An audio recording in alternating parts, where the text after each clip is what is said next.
That's a tremendous question, and the person who asks it is needlessly modest, I think. I wish that I wish that a great lot of more people, including people who teach in the humanities in colleges, had that degree of historical awareness, even to ask a question like that.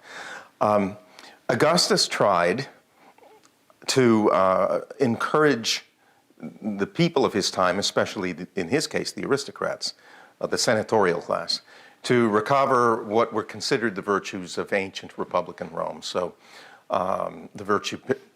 central virtue there was pietas, that is, doing your duty for before the gods and your household gods and the father of your family and your country, right?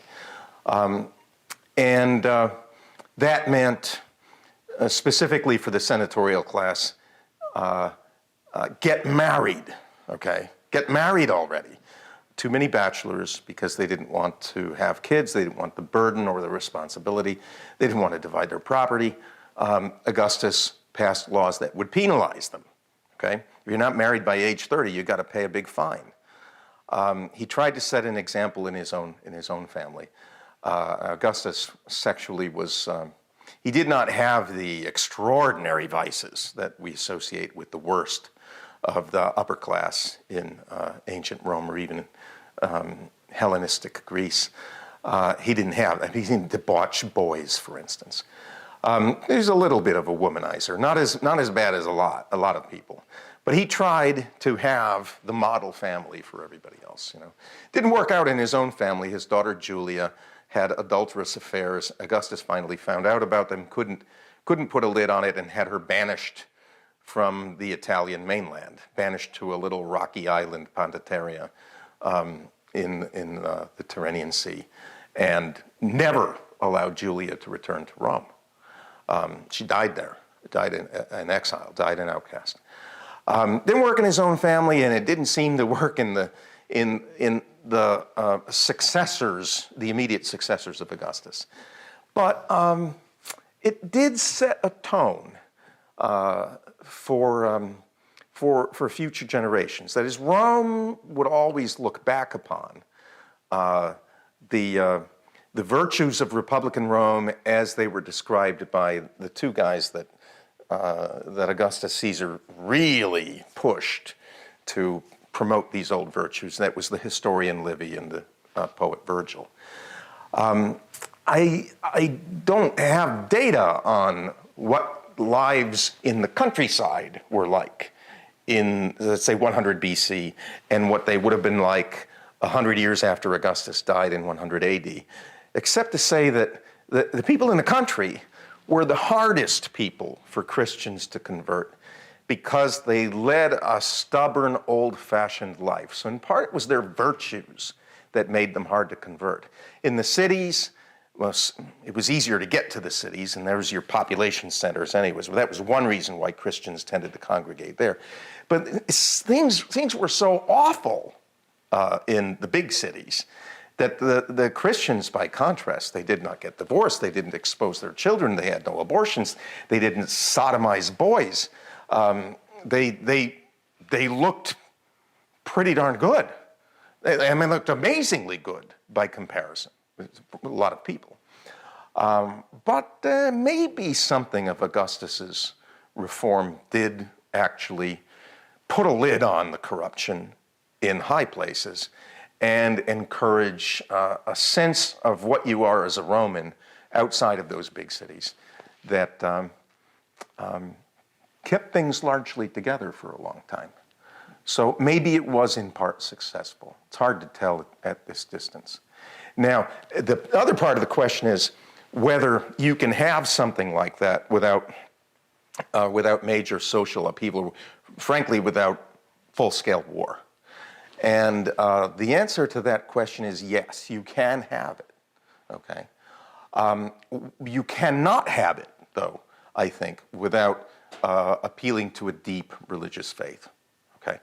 The examples, there are examples in American society, okay, and in British society. The Victorians, for instance, whom we associate with straight-laced mores, getting married and staying married and not conceiving children out of wedlock. Or if you do conceive a child out of wedlock, you get married, okay? That was an accomplishment by Victorian moralists and preachers and statesmen. And the Queen Victoria was also a part of this, a big part of this, because the morals that they had inherited from the late Enlightenment were a mess. Pre-Victorian England, morals as regards family and marriage in 1820 are in the tank. You mustn't think that they had that. They didn't. It was a concerted effort on the part of the Victorians to clean things up. And they largely did that. All kinds of Victorian writers are part of this reform, and it's multifaceted. It has not only to do with sex, it has to do with education, even the cleanliness of cities, how we take care of the poor. And both parties, both of the major parties are involved, the liberals and the Tories. The Catholics are involved, Anglicans are involved. It cannot happen, I think, without the Christian faith. In that society. It did not happen without the Christian faith, but it did happen. And in America, there were several periods of so-called awakening. There was the Great Awakening in the decades before the American Revolution, largely a Methodist phenomenon. So you had the Wesleys and their good friend George Whitefield traveling up and down the colonies, waking people up and moving them to a fuller Christian life at the ground level and cleaning up their act morally. Benjamin Franklin, who fathered lots of children out of wedlock, Benjamin Franklin, about whom Adams said, when John Adams was asked whether there was a hell, he said there has to be a hell because otherwise Dr. Franklin has no place to go. Franklin, of all people, encouraged Whitefield, as he saw that if these colonies were ever to come together as a coherent society, we got to get the morals cleaned up. And that did happen. There have been waves like that in American history. Abortion in the 19th century was made illegal by a kind of moral wave that overtook the country when the doctors, especially a Quaker who became a Catholic from New England, finally discovered what the heck it was that was going on in the woman's womb, right? That in fact the being there was alive and an independent being from the moment of its conception. When they found that out, the AMA, the American Medical Association, led by the doctor, who I'm talking, Horatio Storer, MD, went on both a moral and a medical crusade. And within a couple of decades, all the abortion laws in the United States are reformed. And abortion goes from being something rather low, but will look the other way, it's not so bad, to being considered by everybody as tantamount to murder. Divorce, we had the same thing happen with divorce. Divorce was rising in the United States in the 1880s, especially out west. It had risen to the horrible level of 10%. 10% was considered to be threatening social unraveling. And the Divorce Reform League was founded to reform divorce laws, state after state, that is, to make them stricter, so that people could not get easy divorces. And that was another moral movement. In the 19-teens and the first 2 decades of the 20th century, there's a big moral movement regarding the upbringing of boys, especially boys who have no family, right? And it sweeps the country. It's where we get the Boy Scouts from, and boys' clubs, and Boys Town is part of this later on. It's a deeply moral and also fundamentally Christian thing, although it's open to all boys of all faiths, right?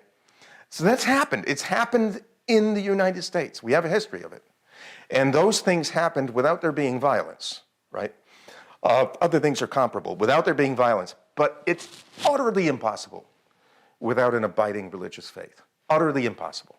I know of no case where the morals of a society will be renewed without people bending the knee to God. It's never happened. I don't see what the motivation would be. You can tell people all day long that this thing that you're doing over there is wrong. It won't matter. But if you can present it to them as an offense to God Almighty, who loves you and does not deserve to be treated with contempt, or if you can make them tremble in fear before the judgment of God, then you might get them to move. The intellect alone never happens.